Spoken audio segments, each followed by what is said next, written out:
მოგესალმებით, მივესალმებით ჩვენს მსმენელს, ეთერში ბოლნისის ხმა არის. შეგახსენებთ, რომ ბოლნისის ხმა პროექტ მისიხმის ფარგლებში ხორციელდება, რომლის მხარდამჭერია გერმანიის საგარეო საქმეთა სამინისტრო და DVV International. დღევანდელ გადაცემაში ვისაუბრებთ ქალი მხატვრების შესახებ. ბოლო 2 წლეულია საქართველო განსაკუთრებული საერთაშორისო დაინტერესების ეპიცენტრში მოექცა. ადგილობრივი ისტორიული ძეგლები, კულინარიული კერძები, მრავალფეროვანი ბუნება თუ კლუბური ცხოვრება გამორჩეულად მიმზიდველი აღმოჩნდა უცხოელი სტუმრებისთვის. საქართველოს გეოგრაფიულმა მდებარეობამ ქვეყანაში აღმოცენებულ ყველა კულტურულ სფეროზე იქონია გავლენა. აზიისა და ევროპის გასაყარზე ამ ორი დიდი ცივილიზაციის ერთმანეთთან იდეალურად შერწყმული და თანამავდროულად სრულიად ახალი კულტურული ფორმები განვითარდა. ამ მხრივ გამონაკლისი არც ქართული მხატვრობა ყოფილა, რომელმაც განსაკუთრებული აღმასვლა მე-19 საუკუნიდან დაიწყო. ახლა სწორედ იმათი ქართველი გამორჩეული მხატვრის შესახებ გიამბობთ, რომელთაც თავიანთ შემოქმედებით არა მხოლოდ ქართულ, არამედ მსოფლიო კულტურის მემკვიდრეობაში სათანადო ადგილი დაემკვიდრეს. ნიკო ფიროსმანი, 1862 წელს დაბადებული ნიკო ფიროსმანი, რომელსაც ხშირად ნიკოლასაც უწოდებენ. მთელი თავისი ცხოვრების დიდი ნაწილი უკიდურეს სიღარიბეში გაატარა. ის ძირითადად დუქნებსა და სამიკიტვნოებს უხატავდა აბრებსა თუ სხვადასხვა ნახატებს და ასე ირჩენდა თავს. ელენე ახვლედიანი. ქართულ მხატვრობაში ელენე ახვლედიანს ყველასგან გამოარჩევენ ფერები, რომლებიც მის ნახატებს განსაკუთრებულ ემოციას მატებს. მის შემოქმედებაში მოდერნისტული ფორმები და ადგილობრივი ქართული ტრადიციები თანაბრადაა შეზავებული, რაც მის ნახატებს უჩვეულო ხიბლს მატებს. პეტრე ოცხელი ქართულ თეატრში კოსტუმების დიზაინერად მუშაობდა, რამაც იქონია კიდეც მის შემოქმედებაზე გავლენა და საოცრად დახვეწილი ესკიზები თუ ნახატები შექმნა. სამწუხაროდ მას არ დასცალდა, რომ კიდევ დიდხანს ემუშავა ამ სფეროში და 30 წლის ასაკში 1937 წლის საბჭოთა რეპრესიებს ემსხვერპლა. ლადო გუდიაშვილი. მართალია მომავალი მხატვარი რკინიგზის ღარიბი მუშის ოჯახში დაიბადა, მაგრამ შემდეგ მას მაინც მიეცა შესაძლებლობა, რომ პარიზში მიეღო განათლება. დასავლურმა გამოცდილებამ დიდი გავლენა იქონია ლადო გუდიაშვილის შემოქმედებაზე, თუმცა მას სურდა ადგილობრივი ქართული სტილი ეპოვა და თავისებურად დაეხვეწა.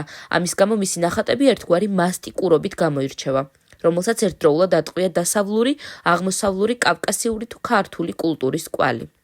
გიგო გაბაშვილი.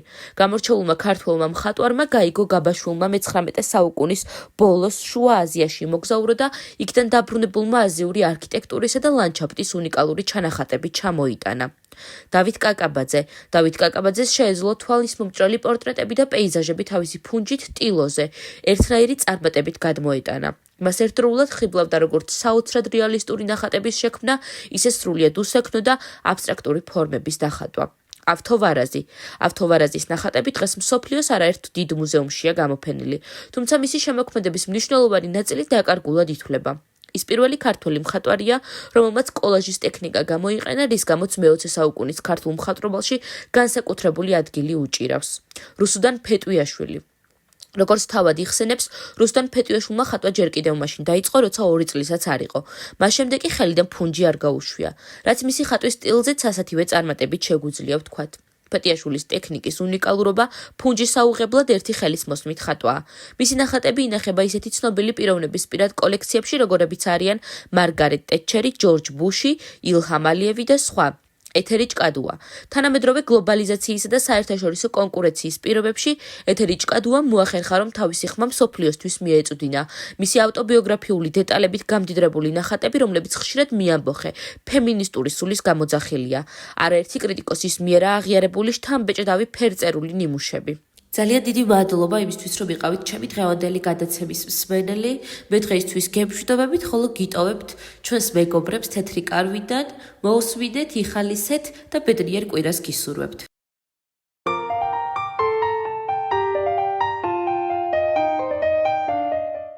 მოგესალმებით მეგობრებო. ეს თეთრი კარავია და მე მსახიობი ეკა ჩხეიძე გახლავართ. ძალიან საინტერესო და წარმატებული ქალბატონი გვეყოლება სტუმრად. ქალბატონი ნინო, მოგესალმებით. მოგესალმებით, ძვირფასო მსმენელებო. ჩემი მომავალი პროფესია და წარმატებას თქვენი არ იყოს წინასწარ იყო განსაზღვრული. ალბათ თქვენიც არა? ჯერ არ ვიცი რას გულისხმობთ, მაგრამ ჩემს დიდ ოჯახში მიუხედავად იმისა, რომ თითქმის ყველა სახალხო არტისტი იყო, ძალიან უხაროდათ თუ ვინმე სხვა პროფესიას აირჩევდა. ჩემ შემთხვევაში მსახიობობა ჩემი არჩევანი იყო და სულტყვილად ფიქრობს ვინმე თუ გონია რომ იავარდებით მოფენილ გზაზე მიწევდა სიარული. პირიქით. ჩემ შემთხვევაში ძალიან დიდი შრომა დამჭირდა, რომ თემურის შვილობიდან ეკაჩხეიძე ყოფილიყავი. ასე რომ ზოგჯერ ხელს უფრო გვიშლიან წარმატებული წინაპრები. ისე ერთი კი არასოდეს შემპარვია ეჭვით ჩემს არჩევანში და ახლა თავიდან რომ ვიწყებდი ყველაფერს, ისე მსახიობობას ავირჩევდი. ხო და ეს მართლაც დიდი ბედნიერებაა. ჩემს ოჯახში ყველა ექიმი იყო, მშობლები, ბებია, ბაბუა, სხვათა შორის ჩემი უფროსი და-ძმებიც ამ გზას გაყვნენ და ალბათ ჩემი მომავალიც უკვე განსაზღვრული იყო. ამიტომაც ყველაზე მეტ დროს ოჯახში დამხმარე ქალთან ვატარებდი. მამაჩემი შორეული ნათესავი იყო გურიდან, რომელსაც საკუთარი ოჯახი არასდროს ყოლია. ნანული ერქვა. ნანული სახსაც ალაგებდა, სასეირნოდაც დავყავდი, წიგნებსაც მიკითხავდა, მაგრამ ყველაზე მეტად ის მიხაროდა, როცა სადილების კეთებას იწყებდა. მაშინ მეც პატარა დაფაზე ხან ხალხს მაჭრევინებდა, ხან წვანილს, თან ხმამაღლა ყვებოდა რის მერე რას უმატებდა კერძს. 12 წლის ვიყავი ნანულის დედა რომ გარდაეცვალა და სოფელში წავიდა. 40-მდე არ ჩამოსულა. მთელი ის პერიოდი სახლში დაბრუნებულ ოჯახის წევრებს ჩემი გაკეთებული სადილი ხვდებოდათ. თავიდან უფიქრიათ ეტყობა ნანულიმ დატოვა ბევრი გამზადებული საჭმელია. მერე კი როცა ყველაფერი გაიგეს, ჯერ გაოსცენ და გაეხარდათ. მერე კი ცოტა შეშფოთდნენ, რადგან ვერ ხვდებოდნენ ეს კარგი იყო თუ არა ჩემი მომავლისთვის. 40-ის მერე როცა ნანული ისევ დაგვიბრუნდა, ტაქტიანად, მაგრამ კაცრად გააფრთხილეს, რომ სამზარეულოში ნაკლები დრო გამეტარებინა, რადგან სკოლაში ბევრი სამეცადინო მქონდა და დრო უქმად აღარ უნდა გამეფლანგა. გავიდა წლები, სკოლას ვამთავრებდი და კატეგორიულად გამოუცხადე ჩემს ოჯახს, რომ ექიმობა არ მინდოდა და არც სხვაგან ვაპირებდი ჩაბარებას, რომ ჯერ კარგად უნდა გავრკვეულიყავი ჩემი მომავალი პროფესიის არჩევაში. ამიტომაც თავად შემიწყეს ხელი, რომ ყველა საბუთი წესრიგში მქონოდა და ფინანსურადაც არ შექმნოდა პრობლემები, სანამ სამსახურს ვიშოვიდი. ასე აღმოჩნდი ბერლინში, სადაც ჩემი ერთი მეზობელი დამხვდა და მისი დახმარებით მალევე ვიშოვე სამსახურიც. ჯერ ბავშვს ვუვლიდი, მერე ორი ოჯახის ბაღს კვირაში ორჯერ მივდიოდი და მცენარეებს წყალს უსხამდი, ბუჩქებს ვკრეჭდი. მერე მიმტანად ვმუშაობდი რესტორანში, მოკლედ ბევრი ადგილი გამოვიცვალე და 3 წლის შემდეგ კინოსკოლაში ჩავაბარე. ჩემი არჩევანი ყველას ძალიან მოეწონა. პირველი საკურსო ფილმის სცენარი ჩემი და ნანულის ურთიერთობაზე დავწერე და ზაფხულში ამ მოკლემეტრაჟიანი ფილმის გადასაღებად საქართველოში ჩამოვედი. ნანული უკვე კარგახნის გარდაცვლილი იყო და ვცდილობდი გადაღებებზე დოკუმენტური სიზუსტით აღმედგინა ბავშვობის ემოციები. ერთად სადილებს რომ ვაკეთებდი და უცებ ერთ დღეს ეს კარი უხილავი კედლით რომ ამიჭედეს.